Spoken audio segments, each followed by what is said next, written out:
Vegeta has escaped his planet's destruction, but none of the other Saiyans would listen to him, not even his father. But now that he's heading towards Earth, with a few other Saiyans still living, what else is Vegeta going to change? We'll cover all that and more in the second part of What If Vegeta Was Reborn. Now right off the bat, Frieza thinks Vegeta's dead. Vegeta specifically tried to fake his death. He did this by pretending that they also returned to that planet. Either way, Frieza thinks he's gone, so he's content. And in case you couldn't tell, this story is going to be way different from the Goku one, solely because of how Vegeta was able to change things so much so quickly. You'll see what I mean in this part, because things are going to go from 0 to 100 really quick. Vegeta's crew arrives on Earth, meeting up with Bardock, Higine, and Kakarot. Vegeta's glad to finally meet him face to face, but Vegeta looks at him and fondly remembers his greatest rival. He's waited years to see him again. And Bardock wonders why Vegeta's so intrigued by Kakarot of all people. He's just a low-class kid. Like, it's not a bad thing. He's glad that Vegeta likes him, but still, it's a little strange. And it's weird. Vegeta's now realizing that he's already changed a lot. Kakarot will never become Goku, or at least the Goku he knew. For Vegeta, he has 3 main objectives. 1, make sure that his family still becomes a thing. Above all else, he wants to be with Bulma. 2nd, he wants Kakarot to be around, which he's already accomplished. And 3rd, he wants to get rid of Frieza in any way possible. Of course, the main goal over everything is to grow strong enough to face Fu when he eventually comes back. Vegeta assumes that Fu is going to arrive again at the same exact point, though he has no clue what to expect in general. But even if Vegeta weren't reborn, his goal would always be to become stronger, so that's also on the list here. Vegeta starts training up the other Saiyans. He wants them to be able to fight like him. He gives them the secrets about ki and such, like how to raise or suppress their ki, and the things he learned on Earth that the Saiyans didn't necessarily learn. But also he shows off Super Saiyan. Nappa and Raditz have already seen it by now, but still, it is pretty amazing for everyone else. Vegeta's not sure who else is going to be able to obtain this at the moment, because first of all, Broly needs to wait a while in general. He needs to get a control on his wrathful form, if anything. But besides him, he thinks the adult Saiyan should at least try for it. Bardock, Higine, Nappa, and Paragus could probably obtain it pretty soon. Raditz is close to Vegeta in age, but it might take some time, and Kakarot and Tarbell are way too inexperienced right now. But Vegeta also thinks that he should probably explain to them what's happening. He doubts anyone's going to believe it, but Bardock did ask about some things, like how Vegeta knows all this stuff. He knew to expect Frieza destroying the planet, and to be fair, Bardock did too, but he knew very detailed versions of it. He knew the exact date it was going to happen. He knew to come to this planet. He knows about Super Saiyan. Somehow he became a legend, and despite him being the elite Saiyan prince, still, it's weird that he got this legendary form while he was a kid, and he knows how everyone else can get it too. So Vegeta tells them there's no real downside to this, because he thinks he's messed things up a lot already. Again, the most important things to him are he meets his family, and Kakarot's around with him. Although he might inadvertently be affecting Gohan's existence, but other than that, he's fine with how things are turning out right now. He tells them that he's from another time, and goes into detail about what happened to him. No one believes him. Well, some people are a little bit skeptical. Tarbell trusts his brother and believes him fully. Also, Tarbell's a little kid, so he and even Kakarot have more active imaginations, and they go along with it. Paragus thinks it's completely foolish. Vegeta's lost his mind.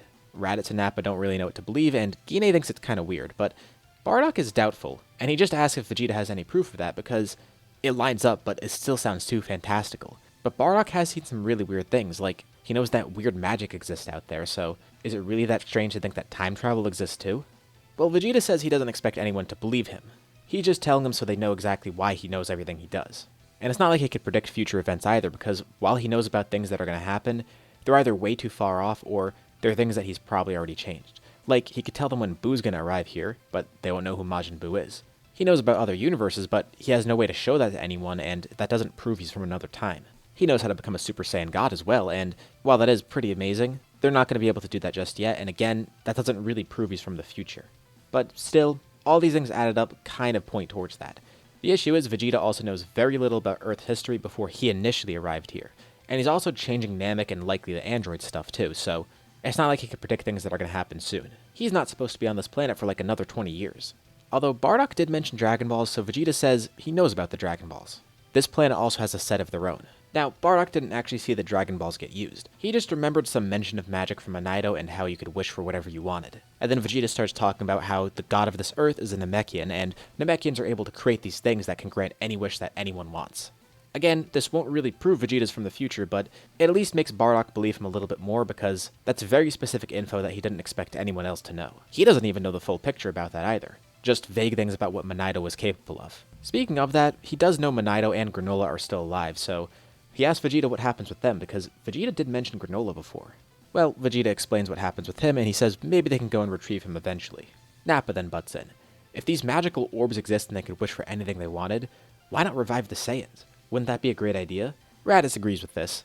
Bardock and Gine are indifferent towards it. Tarble is pretty loyal to whatever Vegeta wants here. Kakarot's barely been conscious for any time, so he doesn't even care. And Paragus and Broly are just completely against it. Well, Vegeta says they can't find the Dragon Balls. They need a Dragon Ball radar, and to do that, they would need Bulma's help. He's gonna have to go meet her himself if he wants to do that, and that gets him kinda nervous. He's terrified about screwing things up with Bulma, and no one's ever seen Vegeta this nervous. It's a little strange. But either way, besides that, he's also unsure if it's even wise to bring the Saiyans back. He tried to save them, and they didn't listen. But more importantly, he doesn't care much about them. Despite being reborn and having the potential to save them, it's not like he could really rehabilitate them. Maybe it's possible, he has no clue. But on top of that, they would need to kill Frieza before doing that, and by the time Frieza dies, they might not even be able to wish for it. After a year, they won't be able to revive big groups of people, at least not with Earth's Dragon Balls, and he doubts they'll be able to defeat Frieza within that year. There's only one Saiyan that Vegeta's focused on anyways, Kakarot. Vegeta also says, in the time that he's from, everyone dies. Well, not Kakarot and Broly, but everyone else here is dead. Now, not everyone believes him still, but they're curious, and they ask why.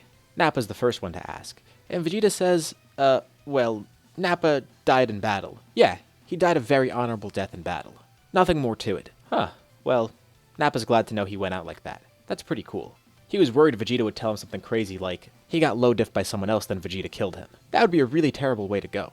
Raditz asks too, and Vegeta says the same. Yeah, he died a very honorable death in battle, similar to Nappa. Vegeta was the only one to make it out of that alive. Then Paragus asks. Okay, he could tell him the truth. Frieza killed him personally, and it was in an effort to make Broly go Super Saiyan. He used Broly and Paragus as proxies to kill him and Kakarot. It's kind of a long story, but he tells Paragus that had Vegeta not come to Planet Vampa right now, he would have been there like another 40 years. Okay, so what's next for them? Are they going to take over this planet? No. Vegeta says starting now, they're not going to be warmongers. Nappa's really bummed to hear this, and so is Raditz. The others are just pretty surprised by it. Bardock only recently started becoming a little bit softer, and he's really surprised to see that the prince is acting like this, but Vegeta says this planet molded him into something different, and he hopes it'll do the same for everyone else here. But that's a lot easier said than done. For the time being, they basically build a little village that they live in, and at some point they're going to try and integrate into society here. Vegeta's their de facto leader, and he ponders bringing the Saiyans back over this time. He could maybe change them, but it might not be worth it, and again, he wouldn't be able to do it with Earth's Dragon Balls here. He continues training and growing a lot stronger, but he could tell he has a ways to go before he's stronger than Frieza, even with him being a Super Saiyan.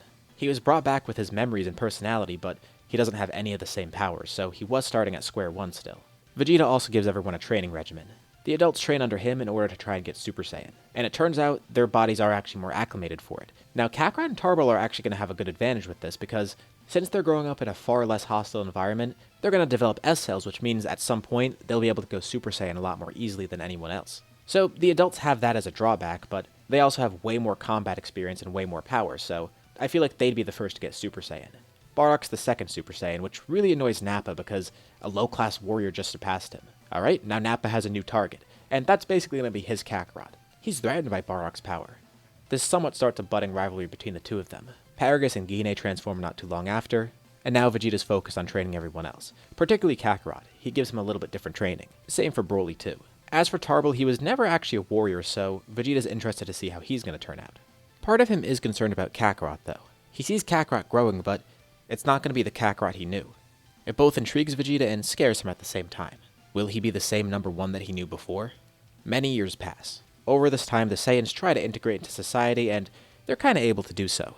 Vegeta still has yet to meet Bulma, and he's wondering if maybe now's the time for it. After thinking about it a lot, he realized that he's never going to meet Bulma the same way he initially did, which was under pretty bad circumstances to be fair. It was after all the stuff that happened to Namek, and then he eventually came back to Earth. But he's mortified. How is he even supposed to approach her? Vegeta has no experience with women, and it's not like he's going to get practice. This is the only one for him. This is scarier than dealing with anyone. Frieza, Beerus, Fu. He'd rather risk dying in combat than mess up his chance with Bulma. Speaking of Beerus, though, he actually wakes up around this time. The Oracle Fish told him exactly now, age 749, 12 years after the destruction of planet Vegeta. Vegeta probably hit his growth spurt by this point, or is at least close to it. We'll also apply this to Raditz here too. Beerus arrives on planet Earth and immediately seeks out Vegeta, which is easier said than done, but thanks to Whis, they're able to find him. They catch him at his home one day. For Vegeta, blending into society was kind of weird because pretty much from the second he got here, everyone else took care of him. And then he married really rich, so he never had to work a day in his life. Vegeta still lives in that small village right now and hopes one day he can move out of here.